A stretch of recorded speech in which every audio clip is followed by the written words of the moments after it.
Assalamualaikum warahmatullahi wabarakatuh. Bismillahirrahmanirrahim. Alhamdulillah. Wassalatu wassalamu ala rasulillah wa ala alihi wa ashabihi ajma'in. Alhamdulillah, kita sambung kitab Bahrul Mazi jilid yang ke-15, bab yang ke-23, bab ma jaa fi khuruj Ya'juj wa Ma'juj. Bab yang datang ia pada menyatakan hadis yang membicarakan keluarnya Ya'juj dan Ma'juj. Kita akan baca seterusnya tanda-tanda kiamat yang besar, iaitu termasuk di dalam 10 tanda kiamat yang besar keluarnya bangsa Ya'juj dan Ma'juj merosakkan manusia atas muka bumi. Baik, hadis yang pertama,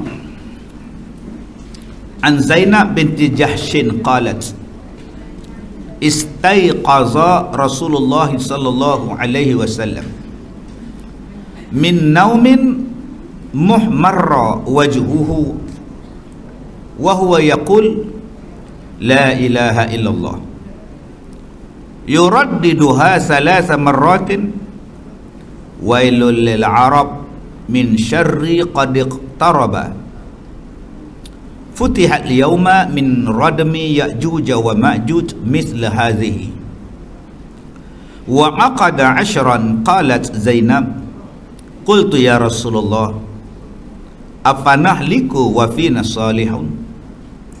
Qala na'am idza kathura al-khubthu. Hadis yang hasan lagi sahih.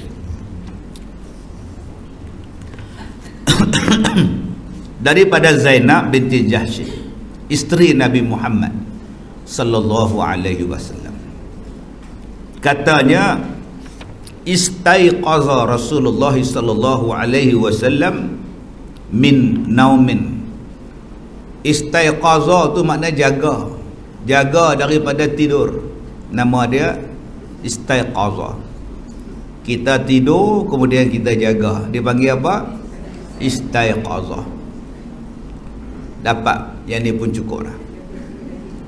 Tadi kita tidur pukul 9.30 tadi, waktu Ustaz Ahmad mengajar, jaga-jaga pukul 10 minit Ustaz Kazim masuk, dia jaga. Itu nama dia apa? Istaiqaza. Maka bangunlah Rasulullah sallallahu alaihi wasallam daripada tidurnya, muhmarra wajhuhu, dan kata Nabi, kata Zainab, merahlah mukanya. Merah muka Nabi ni waktu Nabi bangun. Pasal apa? Terkejut pun ada, susah hati pun ada, marah pun ada, jadi merah muka. Kita ni merah muka pasal apa? Marah lah. Nombor 2, malu. Merah muka juga, nama dia merah padam. Tak tahu macam mana yang kata malu ni jadi merah padam. Yang Nabi ni muhmarra, merah mukanya. Wa huwa yaqul, dan dia berkata, la ilaha illallah, tiada Tuhan melainkan Allah. Yuraddiduha thalatha marratin, diulangnya 3 kali. Wailul lil arab, wailul lil arab. Nabi kata apa? Celakalah bagi bangsa Arab. Min syarri, daripada kejahatan. Dia kata celakalah orang Arab, celakalah orang Arab, celakalah orang Arab. Apa makna wailun? Celaka. Celaka ni bagi orang Melayu maki. Celaka tu, tu maki. Celaka lah kau. Tu halus pula bahasa dia. Orang belah-belah Melaka, celaka tu dia. Belah utara celaka betul. Tu belah utara pula. Mai kita celaka. Celaka dalam hadis ni, wailul lil arab, maknanya kebinasaan. Binasalah orang Arab, binasalah orang Arab. Bukan Nabi maki, cuma perkataan celaka bagi orang kita ni, maki, celaka punya orang. Tapi wailun di sini maknanya Nabi nak cerita bahawa bangsa Arab itu akan ditimpa kebinasaan, akan ditimpa kecelakaan. Itu makna dia. Bukan orang Arab tu celaka macam kita sebut ni, celaka punya tu Arab, bukan yang tu. Maksudnya apa? Orang Arab ni ditimpa kebinasaan, ditimpa kecelakaan, ditimpa musibah. Dekat sangat sampai pada orang Arab dulu. Kerosakan akan sampai pada dia orang dulu. Dan kerosakan yang sampai pada dia orang ni dahsyat. Baik. Qad iqtaraba. Dia kata sesungguhnya sudah hampir. Bila? Zaman Nabi pun dah dikira hampir. Zaman sekarang dah kena lah. Zaman Nabi, Nabi kata dah hampir. Waktu tu Nabi masih hidup. Takkan turunnya bala ni kalau Nabi masih ada. Di Madinah ke, di Mekah ke. Sebab tu di Mekah tak ada bala, sebab Rasulullah masih ada di Mekah.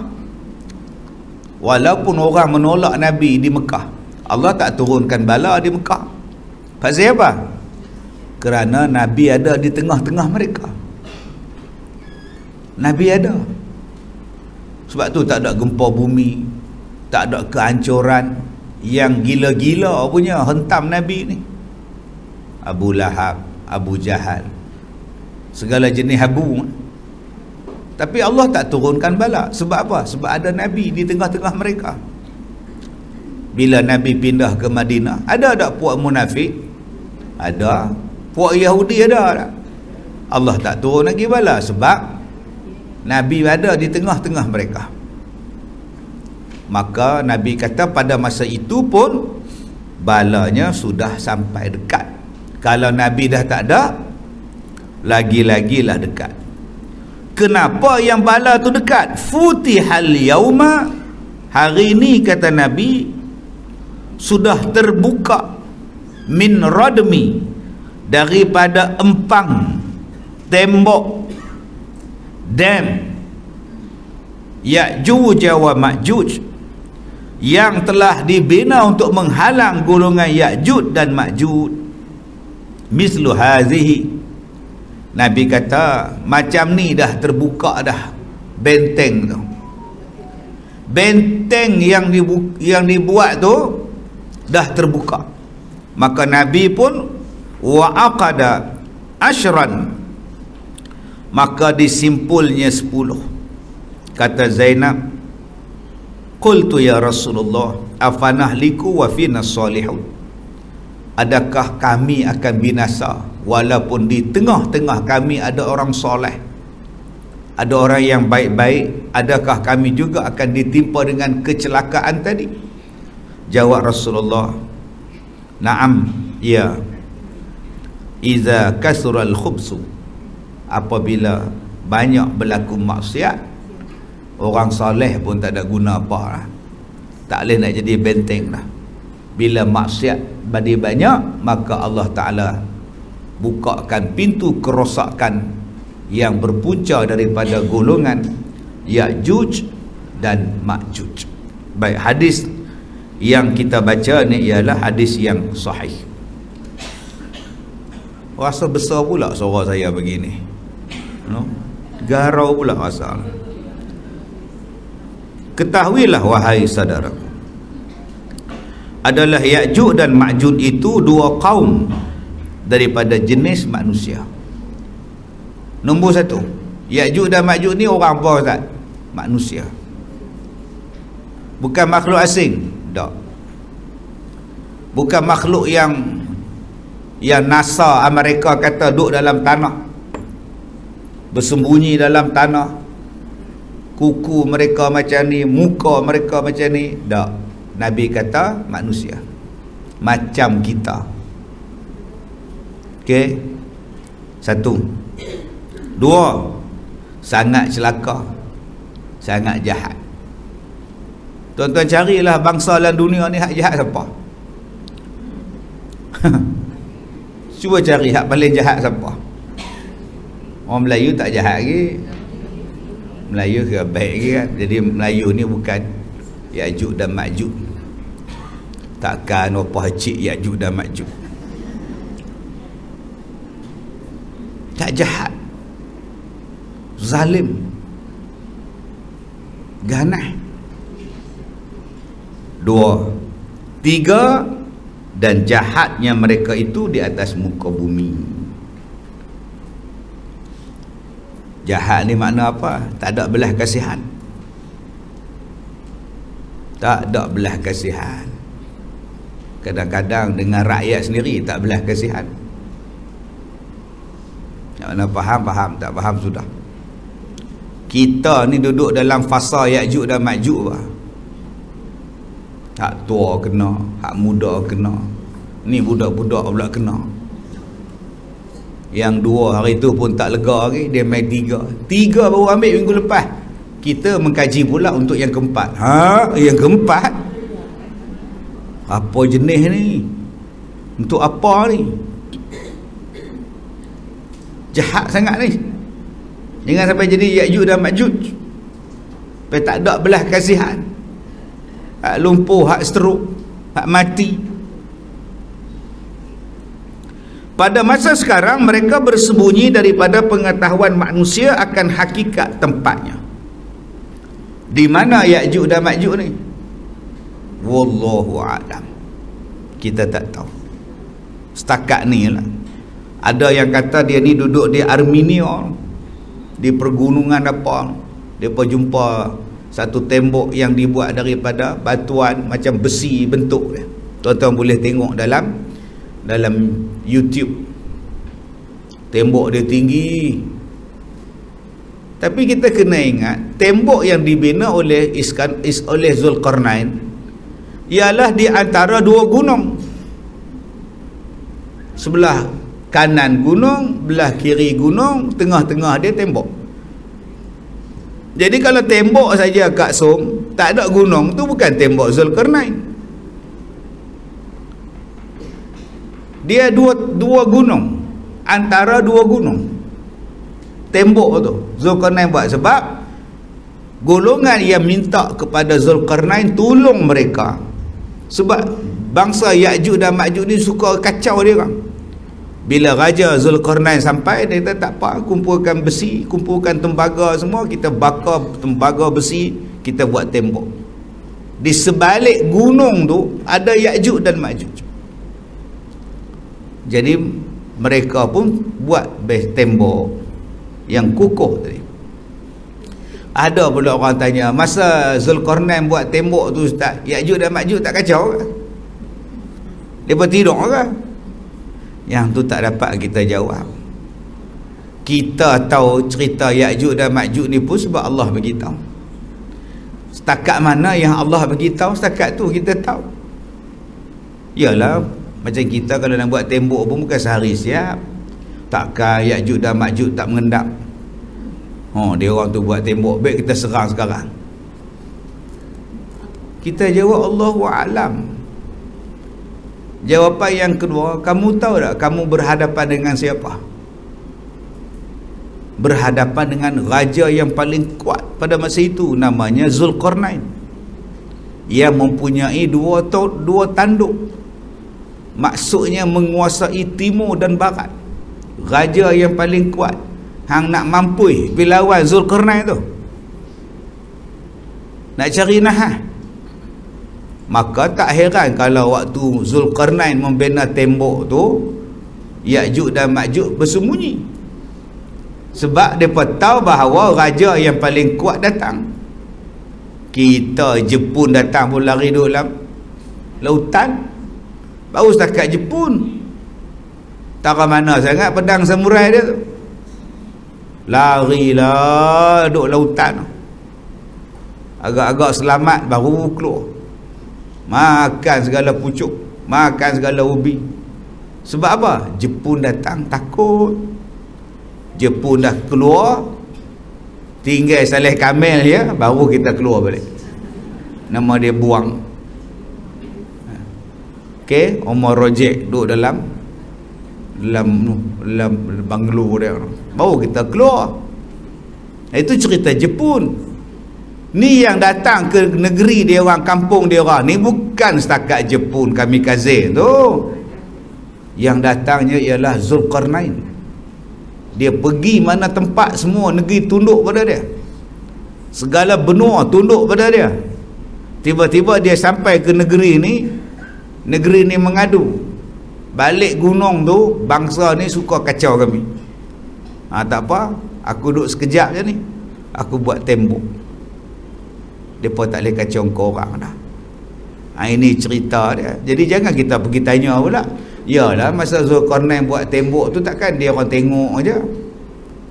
Supaya kita lah lari berkelang-kelang kabut, Jepun datang, okey, tak tengok, tak lawan dah, padahal Jepun tu naik bersikal je datang. Bukannya naik apa, naik bersikal, pergi pancik tayar, diam dia.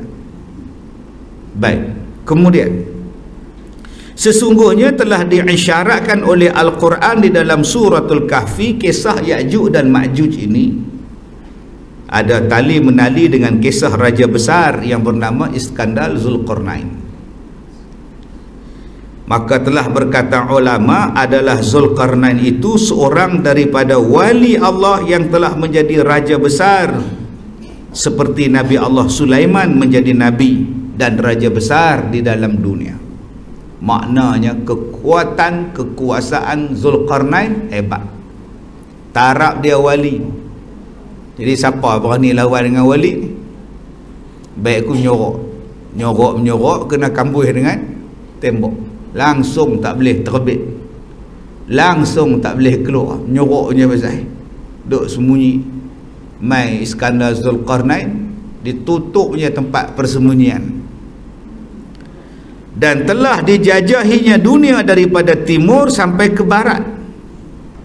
Maka tak kala sampainya dengan segala tenteranya di antara dua bukit sebelah kutub utara di sana, lalu didapatinya satu kaum yang tinggal duduk bawah antara dua gunung di situ, dan penduduk ni pula tak tahu dan tak reti bahasa yang mereka cakap. Yang fahamnya siapa? Zulkarnain saja yang faham bahasa negeri ni dengan ilham daripada Allah Subhanahu wa taala. Jadi negeri yang Zulkarnain pergi ni, orang tak faham bahasa mereka. Yang fahamnya Zulkarnain ni. Ni bangsa ni yang kena kacau dengan Ya'juj dan Ma'juj ni. Jadi bahasa apa ni tuan-tuan? Orang tak faham. Bahasa apa? Eskimo kan? No? Orang Eskimo kan? Siapa yang faham bahasa Eskimo? Kutub utara, duduk tempat ais. Kita pun tak faham, orang putih pun tak faham, duk guna bahasa isyarat.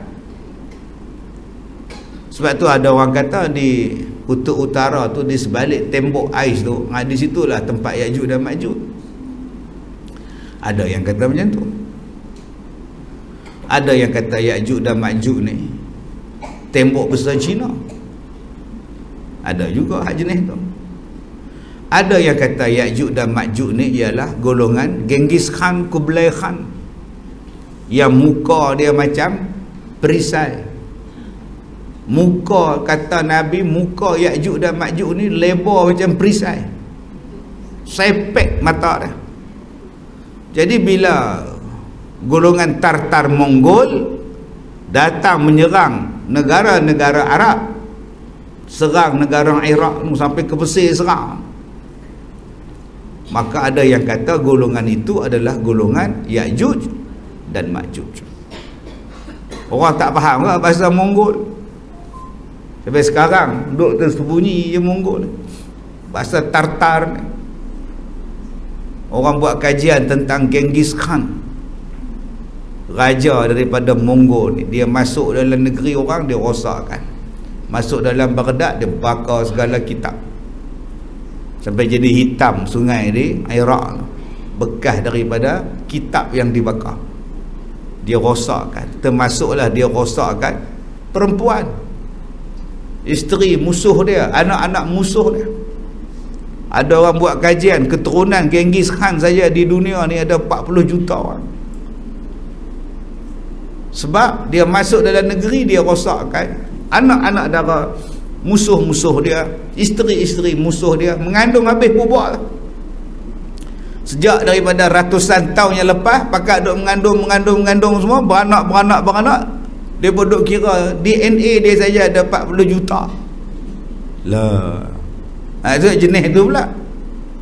Dia pun kata Mongol pula bangsa Ya'juj dan Ma'juj. Ada yang kata Ya'juj dan Ma'juj itu ialah dua bangsa yang jahat sekarang dalam dunia.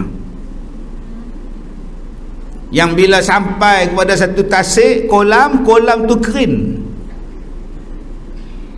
Diminum dek golongan Ya'juj dan Ma'juj ni, kolam tu kering punya ramai. Kolam tu ada dekat Palestin. Dah kering dah pun kolam dah. Sebab dijadikan untuk tempat orang Yahudi minum. Sebab tu ada yang kata bangsa Yahudi itu ialah bangsa Ya'juj dan Ma'juj. Yahudi, satu lagi Yahudi, satu lagi tu. Hak duduk sebelah timur. Tadi Yahudi belah barat, nama dia Ya'juj. Hak Ma'juj satu lagi kaum. Hak tu pun jahat agak. Dia pergi masuk negeri orang, dia buat macam negeri dia. Belah babi. Lama-lama jadi negeri dia. Menipu semua orang. Bawa penyakit pada semua orang. Tuan-tuan tahulah bangsa apa. Yang tu pun ramai agak rakyat dia. Berbilion rakyat dia. Kerja dia buat macam-macam. Buat telur palsu, buat limau palsu, buat beras palsu. Semua jahat semua bangsa ni. Buat penyakit palsu. Buat ubat pun palsu. Ingatkan ambil 2 hak depa punya okey dah, kena tambah 3. Ingat 3 lega dah, kena tambah 4 lagi. Lah. Bukan 4 makcik oi, 8. Standby lah.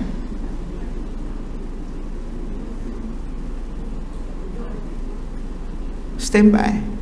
Kak Som lah dah Pakcik ambil berapa lah? 3, 2. Tak mau ambil 3. Ambil itu pun demam. Tapi mana Pakcik putih pun putih lah. Dah kalau tak ambil jadi putih. Hai, hari tu kan nak putih. Ke putih. Ni orang dah bagi putih, ambil lah. Tak mau dah, nak kuning pula dah. Hang dulu pakai whitening cream, nak putih ni dah orang bagi putih, ambil lah. Banyak cakap lah. Baik, kemudian ada yang kata bangsa tu ialah bangsa Ma'juj. Yang Ya'juj hak duk rampas Palestin. Ma'juj pula hak duk sebelah kita. Pilah ke mana negeri pun ada buak-buak tu, tiap. Tuan-tuan pi Amerika ada tempat dia. Pi Australia ada bangsa dia. Mai ke Malaysia banyak tak? Lagi bersepah. Pergilah bangsa mana, negeri mana puak-puak ni ada. Terlalu ramai. Nabi kata bilangan dia 1000 bangsa mereka, 1 kita. Nisbah dia tu memang banyak sungguh. Pergi ke mana pun ada 2 bangsa ni. Baik, kemudian ni. Dan kata dia lagi, maka telah berkata mereka itu kepada Zulkarnain, ya Zulkarnain, adalah di belakang gunung ni, satu kaum nama dia kaum Ya'juj, dan satu lagi pula kaum nama dia Ma'juj. Duk mengadu kat raja ni. Sehabis-habis celaka buak-buak ni di atas muka bumi ni, bangsa dua ni sehabis-habis celaka punya jahat. Apabila mereka keluar kepada kami, habislah kami kena rampas, disamunnya harta kami, maka amat azablah hidup kami daripada celaka dan jahatnya mereka ini. Boleh tak kami upah kepada engkau wahai Zulkarnain dengan harta kami? Tolonglah buat sekatan tolonglah buat hadangan yang kuat pada jalan antara dua bukit, tempat mereka itu boleh sampai ke tempat kami. Sekiranya adalah dapat engkau perbuat seperti mana kehendak kami, terpeliharalah kami daripada kejahatannya.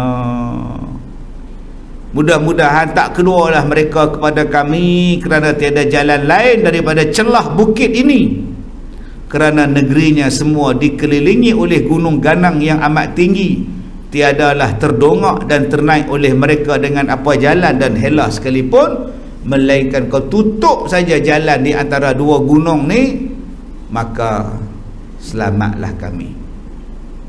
Sebab gunung yang duduk di celah ni, gunung ni tinggi, bangsa ni tak boleh panjat.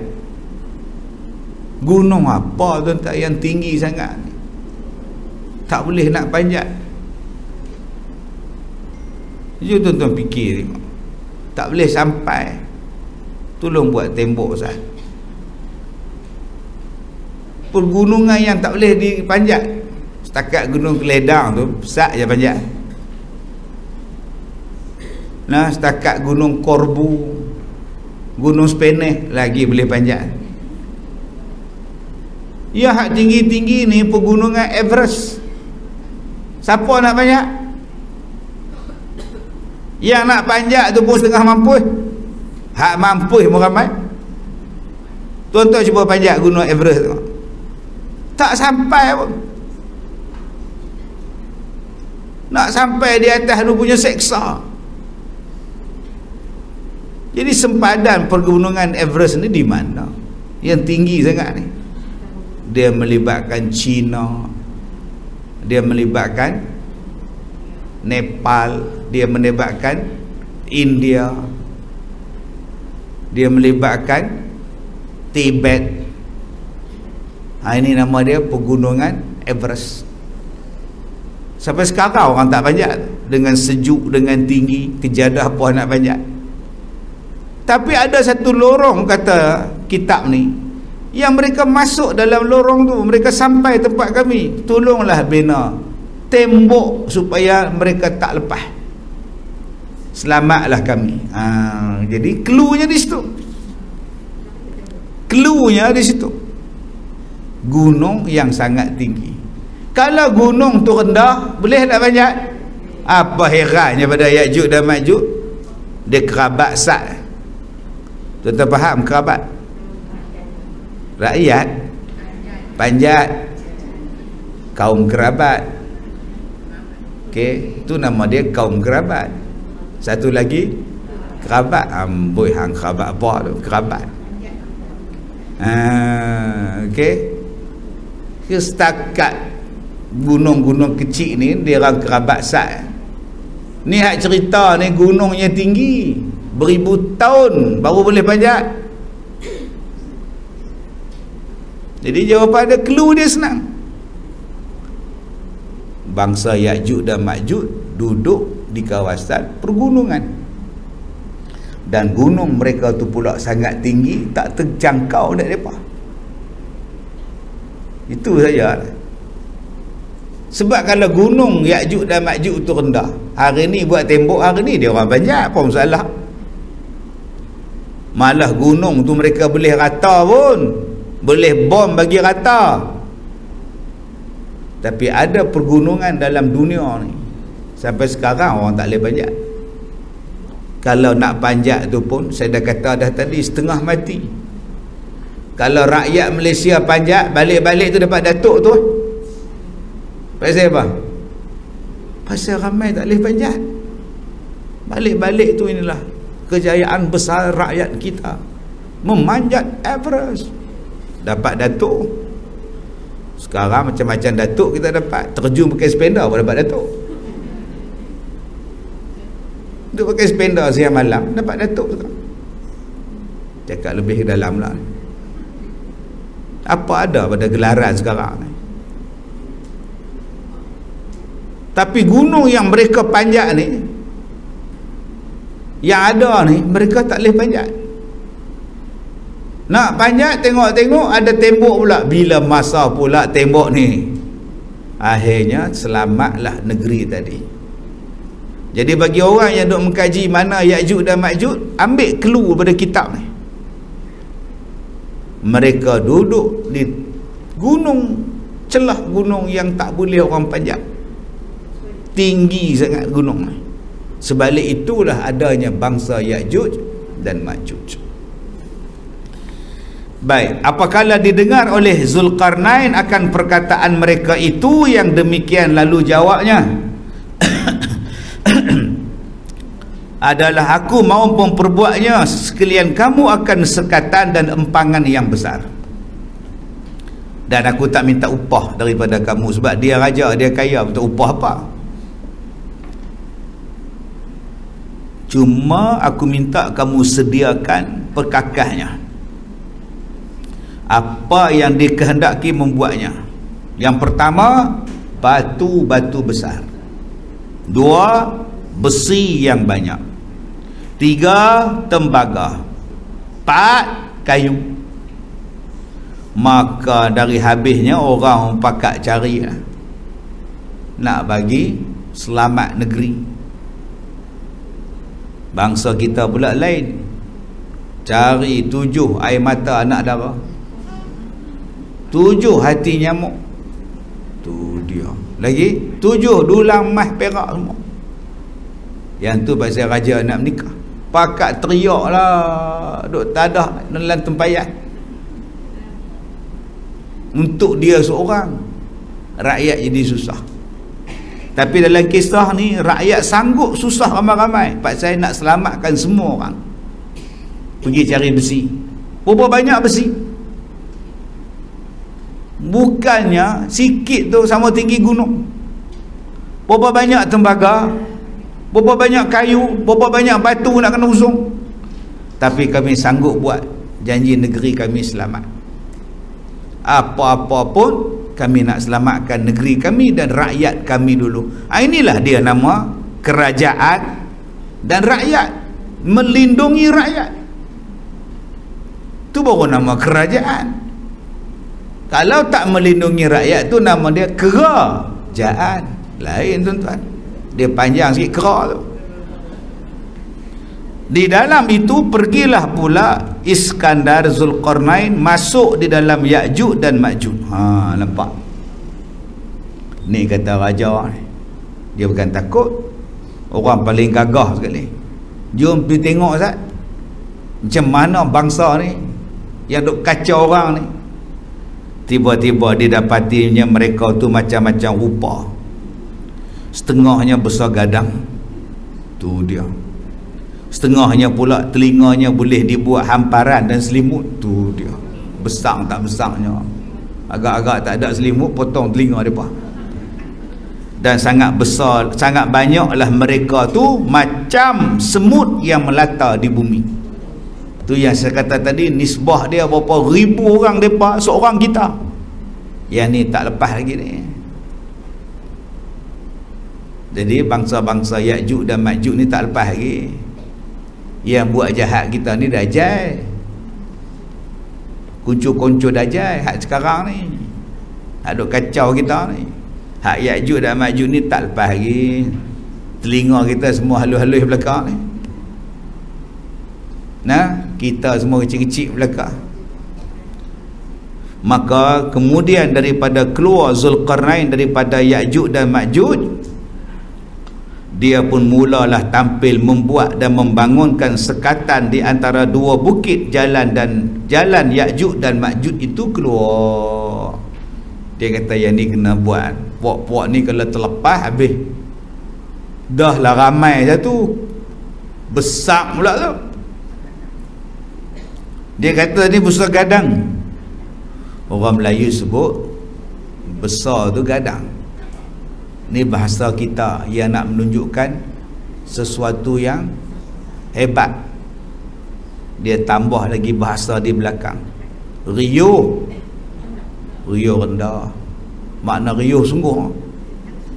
Okey, kalau senyap makna diam sungguh lah, awak senyap sunyi ni. Okey, gitu bahasa orang Melayu. Kalau kecil molek. Loh, kecil moleknya opah cik. tu nama dia kecil molek. Kalau gemuk gedempol, kalau kurus kering pula, kalau lemak manis, kalau masam kiong. Mana nak mati dah kiong, boleh masam kiong lah. Kalau manis meleting. Itu bahasa Melayu, nak tunjukkan manis sungguh. Tu dia manis melenting. Makna manis sungguh. Orang sekarang tak guna dah bahasa-bahasa tu. Orang sekarang guna. Kalau manis, dia tambah gila di belakang. Manis gila. Gila pula dah. Kalau dulu dia nak perli manis, lori gula terbalik kan? Tu bahasa tu. Lori garam terbalik kan? Dulu. Kalau besar gadang. Makna besar sungguh. Bahasa Indonesia gadang lain pula. Gadang tu lepak malam. Nuk lepak malam-malam kat simpang tu nama dia bergadang. Tu yang Roma Irama buat tu. Bergadang boleh bergadang. Itu Roma Irama. Yang mana faham, tak faham tu dah. Baik. Jadi bila dia tengok besar lagu ni, ramai pula, mampus kalau pokok-pokok ni terbit, hancur, kena sekat ni. Maka digali asasnya, didalamkannya sampai ke air bawah tu, jadi pasak piling sampai ke bawah. Kemudian dibuatnya tembok daripada batu-batu besar dengan tembaga yang dileburkan, dan dari kaki sekatan itu sampai ke atasnya dibuat daripada besi, seolah-olahnya sekatan dan hadangan itu sebagai pagar atau dinding besi sebatang. Tak boleh nak tembus. Nak welding pun susah, nak tebuk pun susah. Batu campur besi campur tembaga. Nak bom pun tak boleh, nak tolak lagi tak boleh. Tapi adakah Ya'juj dan Ma'juj tu tengok saja benteng tu? Tak. Apa mereka buat? Kita lubangkan dia, cari jalan macam mana boleh kita lepas pergi belah sana. Maka ramai tak dia orang? Besar tak? Maka kerja dia ialah buat lubang supaya kita ada terowong, kita boleh masuk dalam dunia mereka dan kita makan, kita hancurkan mereka. Sejak bila? Sejak zaman Nabi masih hidup sudah berlubang benteng Ya'juj dan Ma'juj. Jadi kalau bentengnya sudah berlubang di zaman itu 1400 tahun dulu, agak-agak kita macam mana sekarang? Ya'juj dan Ma'juj ni dah jengoi ke belum? Kemudian daripada itu berkehendaklah Ya'juj dan Ma'juj keluar daripada negerinya. Mereka pun nak cari makan, keluar daripada negeri, mengikut jalan biasa mereka. Tiba-tiba sudahlah didapati jalan tu tersekat. Bila masa pula ada tembok ni, maka mereka pun berusahalah menggalinya, tetapi tak terkuasa mereka untuk menggali. Tetapi tiadalah berhenti mereka itu berusaha menggalinya setiap hari, dan telah tembus sedikit. Akhirnya usaha mereka berjalan. Di zaman Nabi, penggalian mereka itu telah sebesar ibu jari bercantum dengan jari telunjuk. Besar itu. Nabi buat macam ini, besar ni, boleh teropong dah sana. Oh, ada orang besar itu. Itu yang merah muka Nabi ni. Lubangnya telah dibuka. An Zainab binti Jahshin qalat, istaiqaza Rasulullah sallallahu alaihi wasallam min naumin muhmarra wajhuhu wa huwa yaqulu la ilaha illallah yuraddiduha 3 marrat. Diulangnya la ilaha illallah, la ilaha illallah, la ilaha illallah. Seorang isteri Nabi berkata, iaitu Zainab binti Jahsh, terjagalah Nabi sallallahu alaihi wasallam daripada tidurnya, hal keadaannya merah pada mukanya, marah dan panas hati akan barang yang dilihatnya di dalam tidur, sambil Nabi berkata la ilaha illallah, la ilaha illallah, la ilaha illallah. 3 kali Nabi ulang. Bila didengar Nabi berkata demikian, isteri Nabi pun tanya, apakah tuan hamba marahkan? Apa maksud tuan hamba ni bangun tidur muka merah, pasal apa? Jawab Rasulullah, wailul lil Arab, celakalah orang-orang Arab, rosak orang-orang Arab, min syarri qad iqtarabah, daripada kejahatan yang hampir terbit dia. Maknanya orang Arab binasa dulu. Orang Melayu tak binasa sangat lagi, orang Arab binasa dulu. Okey, kita duk Arab, orang Arab lah.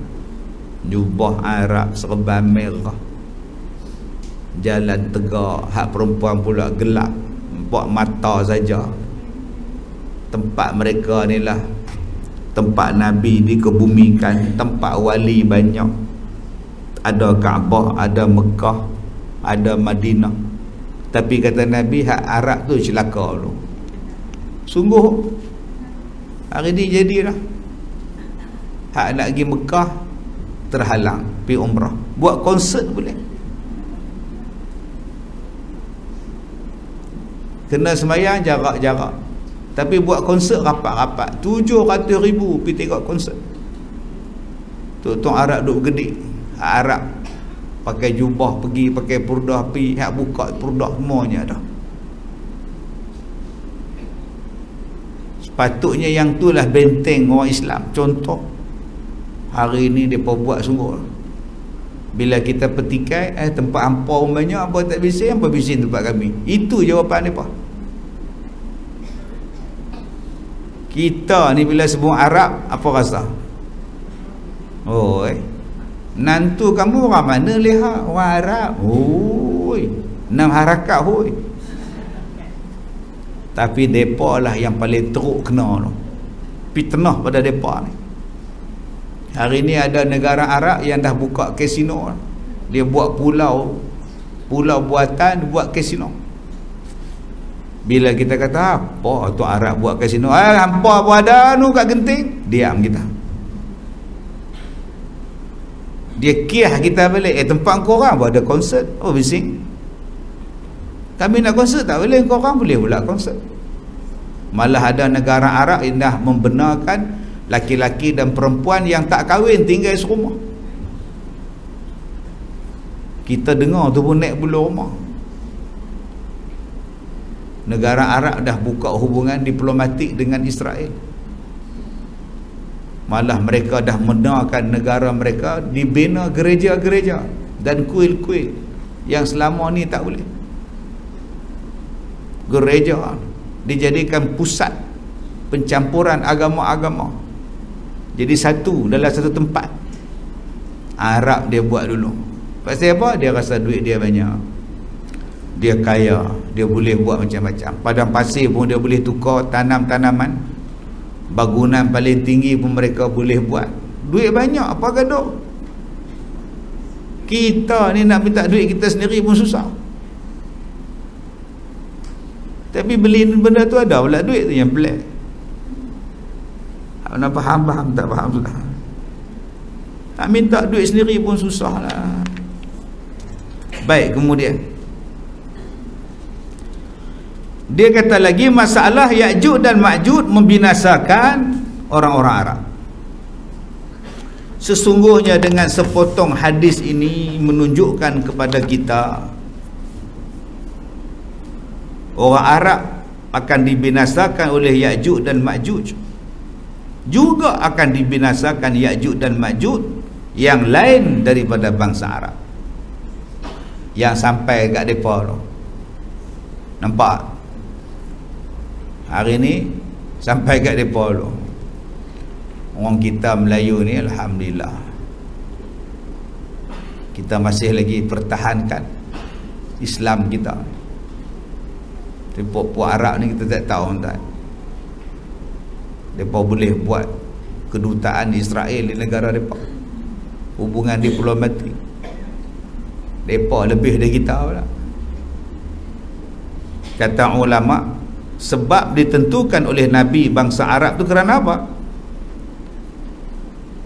Serta tiada disebutnya kena kebiasaan itu meratai Arab dan bukan Arab, kerana kebiasaan dan kemudaratan Ya'juj dan Ma'juj lebih besar ke atas orang Arab daripada yang lain, sehingga larilah segala orang membawa diri lari ke atas gunung. Kata isteri Rasulullah, apakah bala itu akan kena orang Arab? Futihal yauma min radmi Ya'juj wa Ma'juj mislu hadhihi, telah terbuka dan tembus pada hari ini sedikit daripada empangan dan sekatan Ya'juj dan Ma'juj yang diperbuat oleh Zulkarnain. Maka ditunjukkan tangan Nabi macam kosong sifar, iaitu ditemukan hujung jari telunjuknya, kemudian diangkatnya menunjukkan besarnya lubang yang tembus itu. Tadi saya tunjuklah. Okey, dia ambil ibu jari campur dengan jari telunjuk. Itulah besar dah zaman itu. Maka daripada hari tembus itu berkatalah setengah Ya'juj kepada setengah yang lain, marilah kita kembali pulang. Besok kita sambung lagi, rehat. Nak tebuk besar ni pun seksa dah. Jom kita pulang dulu. Itu yang buat lagu Pulang, lagu zaman dulu-dulu. Pulang, marilah pulang, marilah pulang bersama-sama. Ingat lagu tu? Dulang si paku dulang, dulang dulu. Gelang si paku gelang. Pulang, marilah pulang, lagu tu. Pok-pok Ya'juj dan Ma'juj pun pulang. Pulang, marilah pulang, marilah pulang bersama-sama. Besok pukul 8 kita panckat. Maka besok pagi datang pula, didapatinya pada lubangnya telah tongkol semula. Kambuh pula dah. Hai semen, yang kita korek setengah mampu, besok datang kambus balik lubang tu. Maka tampillah mereka gali balik hingga tembus sedikit. Maka mereka pun balik, letih, besok kita gali lagi. Di dalam sepeninggalan mereka itu lubang tadi kembali pula. Maka tampillah mereka menggalinya sampai tembus. Demikianlah kerjanya tiap-tiap hari, sehinggalah sampai masa Tuhan hendak mengeluarkan mereka, tiadalah didapati lubang itu terkambus lagi. Sebab tu ulama-ulama kata, bila lubang ni terbuka terus bila azan sudah tidak dikumandangkan. Sebab tu bila mereka dengar azan, kambuh balik. Sebab tu saya susah hati masa kita hari tu PKP, sampai azan pun tak boleh. Tak mananya bahaya sampai azan ni tak boleh. Masjid tutup, surau tutup, tak bunyi azan. Waktu itu dalam kitab ni sebut Ya'juj dan Ma'juj korek boleh keluar. Tak lama lepas tu bolehlah azan. 6 orang main semayang, main PKP apa nama tak nak sebut, tak reti lah. Tak lama lagi terbit pula perkataan tu, PKP la fasa lah.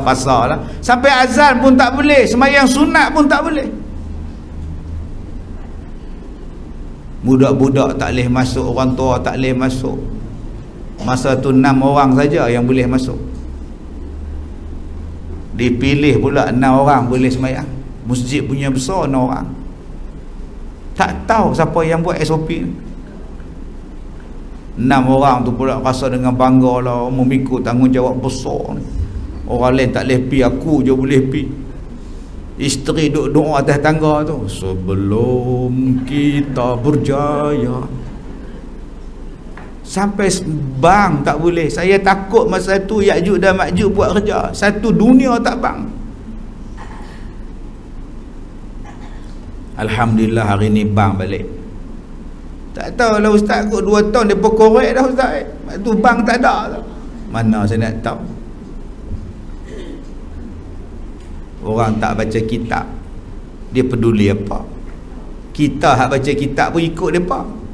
Patutnya kita yang baca kitab ni, kita lah hajar orang hak tak baca kitab. Bukan kita ni nganga apa mereka kata.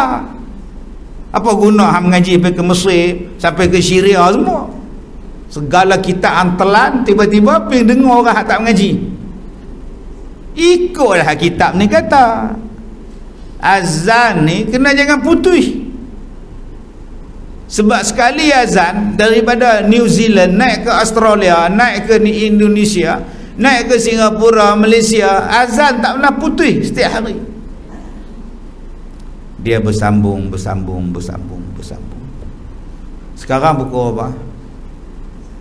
Pukul 11. Sekarang negeri mana yang sedang doa azan subuh sekarang ni? Cik fikir. Agak-agak negeri mana ada bang subuh ni? Iraq, Syria, Jordan, Mekah. Mekah 5 jam ke belakang. Sekarang pukul 11 Malaysia. Kalau di Mekah pukul apa? 10, 9, 8 lagi 7, 6. Tu subuh. Depa duk bang. Habis bang di Mekah, bang di Mesir pula, bang di Europe pula, pusing.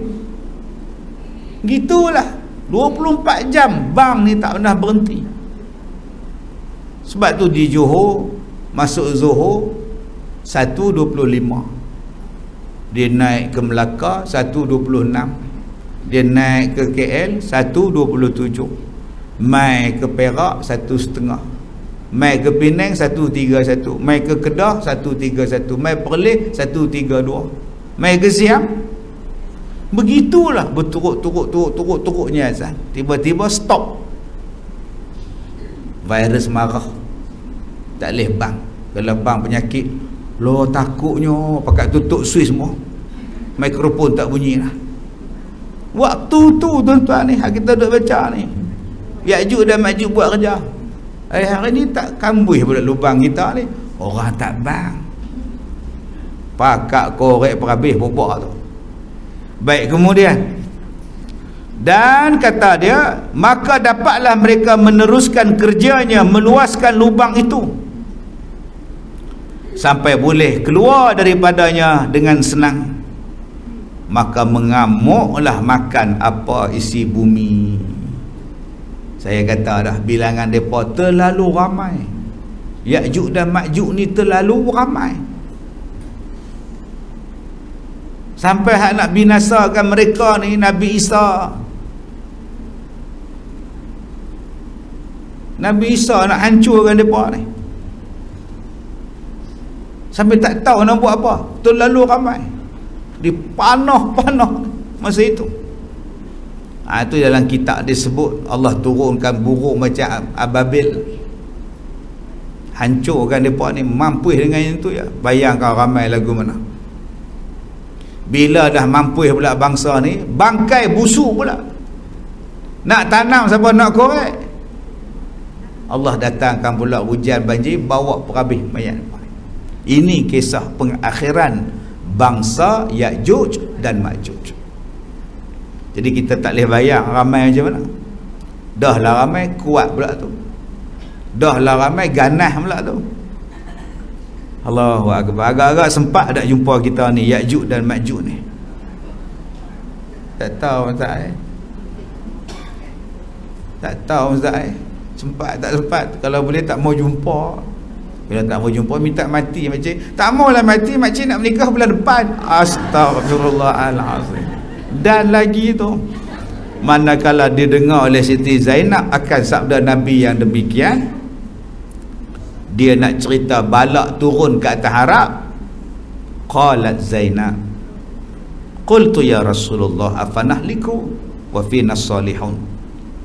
Adakah negeri kami akan binasa sedangkan di dalam negeri kami banyak orang soleh? Minta doa pada Allah, dijauhkan daripada bala.